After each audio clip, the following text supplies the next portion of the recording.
खामानि मावनायखौ रायजो राजाफ्रा नुदों। जोङो बिदिनो मावलांबाय थागोन मानोना दिनैनि बाथ्रा नङा।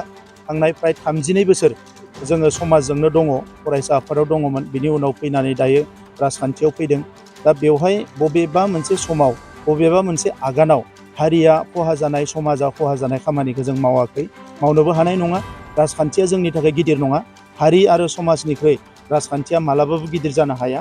दा नंखायनो बिथांनि बुंनाया बिथांनि गावनि साननाय, आंहा बेवहाय बुंनांगौ गैया। जिल्लायाव इस्लाकाटा, सानपुर, कुसुदला आरो कामारपारा मोनब्रै ब्रिज बेवहाय अन्थाइ खाम्फा गायसननाय जागोन।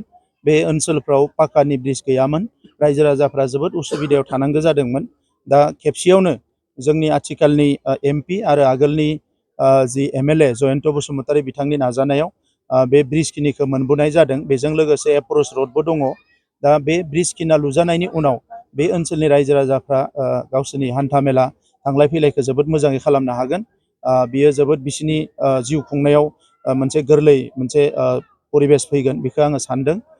BTR ओनसोलाव लासै लासैनो जोङो जौगानायनि खामानिखौ एसे गोबारैनो स्पिडआव मावनायनि थाखाय आखायाव लादों।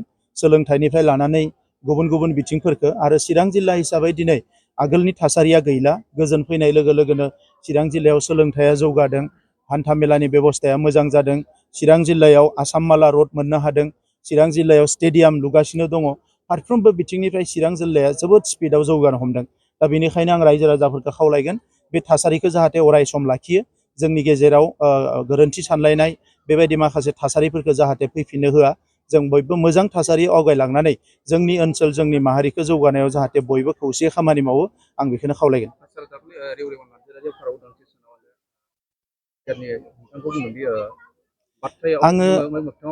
आङो रेवरेवा नार्जारी बिथांखौ आङो मान होयो। बिथाङा गोबां बोसोर सिगांनिफ्राय जोंनिख्रुइ जोबोद सिनियर एबसुआव खामानि मावदों आरो काउन्सिलावबो बिथाङा आगोलबो EM जादों आरो सासे रेसपन्सिबोल सुबुं आरो बिदा हिसाबै आं बिथांखौ रेसपेक्ट खालामो।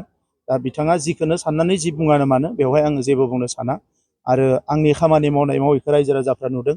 जोङो बिदिनो मावलांबाय थागोन मानोना दिनैनि बाथ्रा नङा। थांनाय प्राय 32 बोसोर जोङो समाजजोंनो दङ, फरायसा आफादाव दङमोन, बिनि उनाव फैनानै दायो राजखान्थियाव फैदों।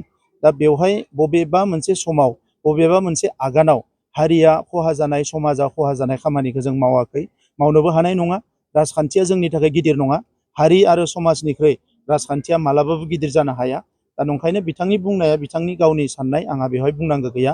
नाथाय बिथांखौ आं आगोलावबो बिदा हिसाबै रेसपेक्ट खालामो मानोना जोंनि हारिनि थाखाय हारिनि मावग्रा साफ्रोमबो सुबुंखौ जोङो रेसपेक्ट खालामो आरो दिनैबो खालामगोन, इयुनावबो खालामगोन। बिथाङा आंनि सायाव मायबा गाज्रि साननाय दङ बिथाङा बुंदों, बे बिथांनि बाथ्रा।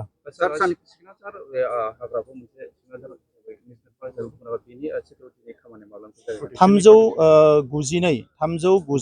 गुजिसे स्कुवेर किल'मिटारनि मोनसे हाग्रा नेसनेल पार्क हिसाबै सिकनाझारखौ फोसावबाय आरो बेखौ थाबैनो जोङो आसामनि चिफ मिनिस्टार बिथांजों सावरायनानै बिनि प्रटेक्शननि खामानिखौ जोङो जागायगोन।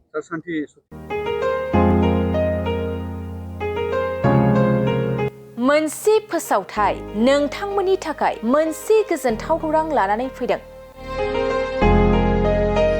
अदालगुरि जिल्लानि सिङाव थानाय डिमाकुसि बरंगाजुलिनि पिपल हलियाव लानानै फैदों नोंथांमोननो लेब्रा मुंनि गंसे गोदान रिजर्ट। नोंथांमोना बे लेब्रा मुंनि गंसे गोदान रिजर्टखौ तामुलपुर रडनिफ्राय फैब्ला सुख्लाय ब्रिजनि आगदा आरो अदालगुरि रडनिफ्राय फैब्ला सुख्लाय ब्रिजनि सिगाङाव आगसिथिंजाय मोननो हागोन।